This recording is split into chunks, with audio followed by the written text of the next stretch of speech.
Hey, what's up, y'all? Y'all know my slogan. I don't know it all, but I know what I've been through. Now, today, man, I definitely got to touch on this subject.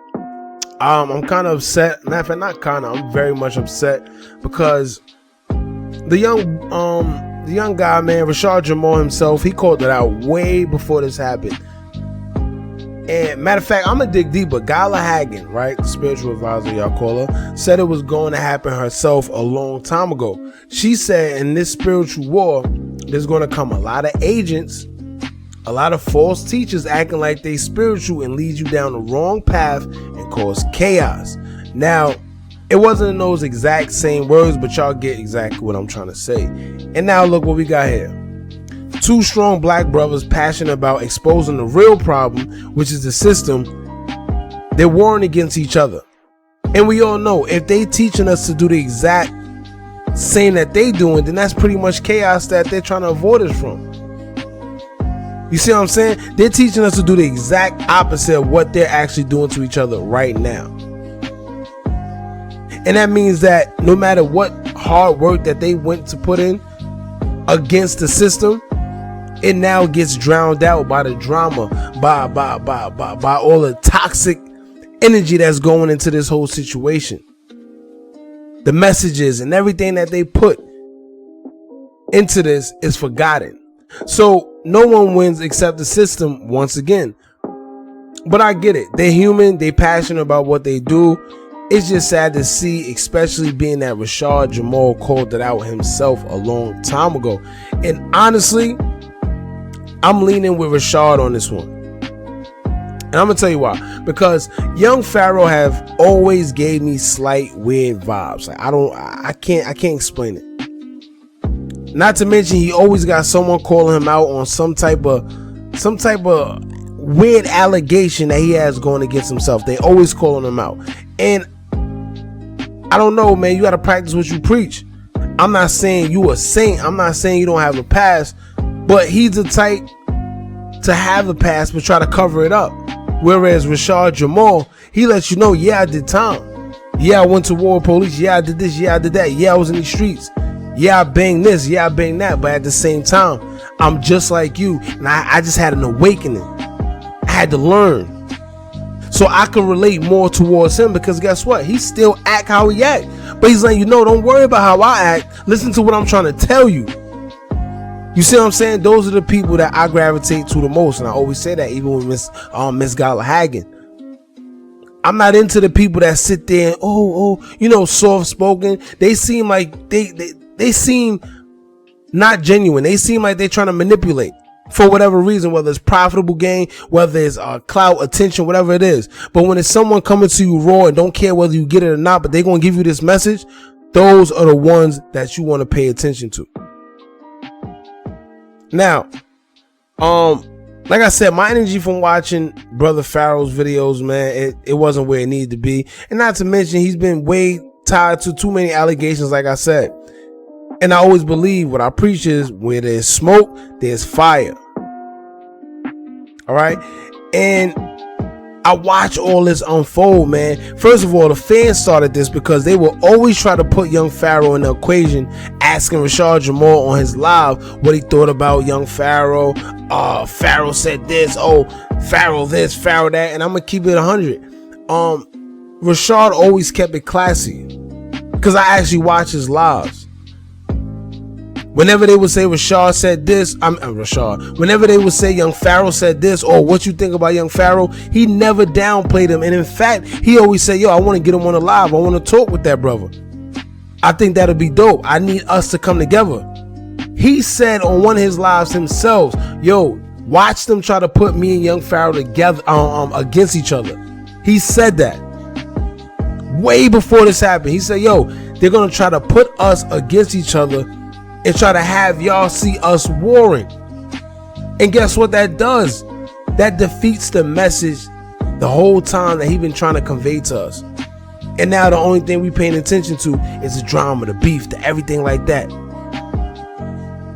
You see what I'm saying? And like I said, also he actually has receipts of him hitting the brother up, not just once, but a couple times, trying to reach out, trying to show his respects. But the thing that gets me is that young Pharaoh never tried to talk to this man personally, on a just a man level. He always tried to do things for clout, always try to do things in the open. And you know, when you do things in the open, it's never good, because now you got an audience. You got three sides: your side, his side, and the audience side. It's never cool like that, because now everybody have an opinion as to what's going on. Y'all can have a regular conversation and we talking about regular stuff, but the peer pressure and everything from the audience will cause you to say something that you probably really don't want to say, but you got to protect your image, your pride, your everything like that comes into play.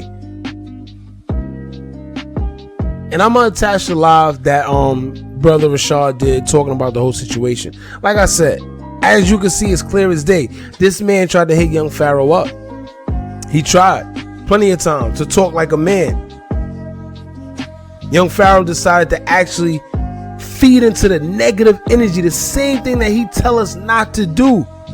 He feeds into the negative energy, and guess what? Boom. It's either that, or maybe the elites, or maybe them big guys got to him. Who knows?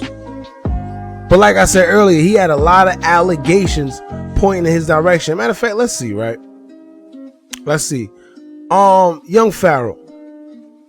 So when it comes to young Pharaoh and all the allegations against him, this is what he has, right? So you got, of course, people calling him an agent. They saying he stole some of his content. They say he's even went as far as messing with a tranny.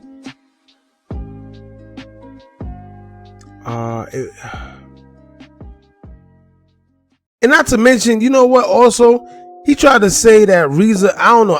I'm a big Reza Islam. You know, the young brother who actually was in the forefront of this whole COVID stuff, who actually got his page deleted for speaking the truth. He's a very intelligent brother. So when I first seen young Pharaoh actually come at him as well, I already had a salty taste in my mouth about that. But here this man is with all these allegations against him. He got plenty of videos of people exposing him on YouTube. And this man want to go back and forth with another intellect. That's his reflection.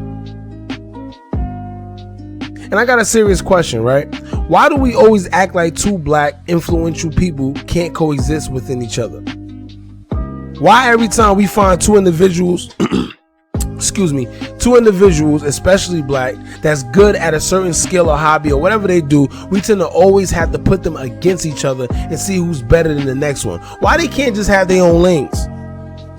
Both be in their own separate lanes, and if you like one more than the other, that's who you follow and keep it pushing. But no. We always gotta say, yo, he's better because this, he's better because this, he does this. It don't always have to be like that. Two influential people could coexist with each other. It's always a debate. It's always a Kendrick versus Jay-Z, a Jay-Z versus Drake, a Drake versus this person. Nah, let these guys be great, man. And we do this to female rappers all the time. Male rappers as well, but I use female rappers as an example because we see it way more often. Nicki Minaj and Cardi B was forced to not like each other because of the media. Because of the fans. Y'all made them two not like each other. For whatever reason, people stopped liking Nicki, right? They started liking Cardi B when she came in, and I'm pretty sure I know why, because she was a fresh breath of air. She was the nice little ratchet, the coming from the strip club. She had a good story. But they stopped liking Nicki and started liking Cardi, and then got the nerve to say that Cardi is way better than Nicki. I disagree, but that's a whole nother story. But I call this the Mayweather effect. For some reason within our culture, we root for a certain person to win, and as soon as they start winning, we turn our backs on that same person because we get tired of seeing them win. Think about it. Tom Brady, Mayweather, Nicki Minaj, Drake, Lil Wayne. All these people have went through this, and especially Mayweather. We used to love Mayweather until he kept winning, and now he's this. Oh, I don't like the way he fight. Oh, he runs, he does this. We sat there and loved Tom Brady until he kept winning back-to-back Super Bowls. Now, if he's in a Super Bowl and he's going against whatever team, let's say he could be going against the Jets. People will root for the Jets just because they want to see Tom Brady lose. Nicki Minaj the same way. She been winning so long, and she was the only female that was holding it down, that as soon as Cardi B came in, everybody like automatically went on her side. And mind you, it was really no sides to pick, but the media put it that way. And you know why? Drama sells, controversy sells, sex sells, all that sells. The higher ups know that.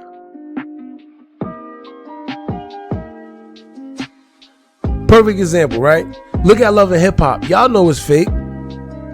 Y'all know them fake reality shows aren't real. But guess what? Y'all still watch it. Because drama and toxicity, whatever that word is. Y'all know what I'm trying to say. It sells. It's entertainment. But only for the ones that don't know. To the sleep ones and the youth that really don't know no better, they are screwed. If you awoke, you just a little entertained and you won't catch it every here and there, or you probably won't even watch it. But to the youth, it's damaging because they don't know how to conduct themselves differently from what they seen. It's programming. Just think back to when you seen a cartoon when you was young of a human flying and you really thought you could fly. And that's how these companies are damaging us as a whole. So when I see somebody like Rashad Jamal and young Pharaoh going back and forth with each other, yeah, I get mad. Of course I get mad. I'm pissed off because these are two very intelligent young men. Whether you want to go on Rashad Jamal's side, whether you want to go on young Pharaoh's side, it's just your choice. It's your opinion. It's your decision, whatever it is. We don't got to hate neither one of them. They both black. Guess what? Now, what happens is we lose the message that these guys are trying to convey. So once again, nobody wins, man. And I hope that we get this through our heads. And y'all let me know how y'all feel about this whole situation. Like I said, man, I'm leaning towards Rashad Jamal, and I hate to pick sides. I just really don't rock with young Pharaoh to begin with, to be honest with you. I'm not being biased, but first of all, after seeing that Rashad Jamal I actually witnessed it myself. I witnessed him because I watch him on live. I witnessed him say, yo, if anybody could tag this man in here and get him on the live, please do, so we can have a nice talk, a nice dialect, all that. And he said good things about him himself. That's why in the last live, when he actually talked about what they was going through, he was so pissed. He like, yo, I tried to keep it 100. I tried. The fans wanted us to beef, and I told them, like, nah, that's not what we doing here. We rise above that no matter what. And guess what? Young Pharaoh go dissing in his stories. He's in the Instagram stories dissing. Come on, man, sneak diss, like that's foolishness. Like I said, I don't want to see two black young brothers that especially intelligent. And they both have a great big following. I don't want to see them war with each other.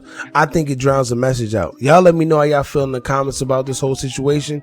And don't forget to like, comment, share, and subscribe. Hit the bell so you're notified every time we drop new content. And remember, as long as y'all keep on watching, I'm going to keep on dropping. And I'm out.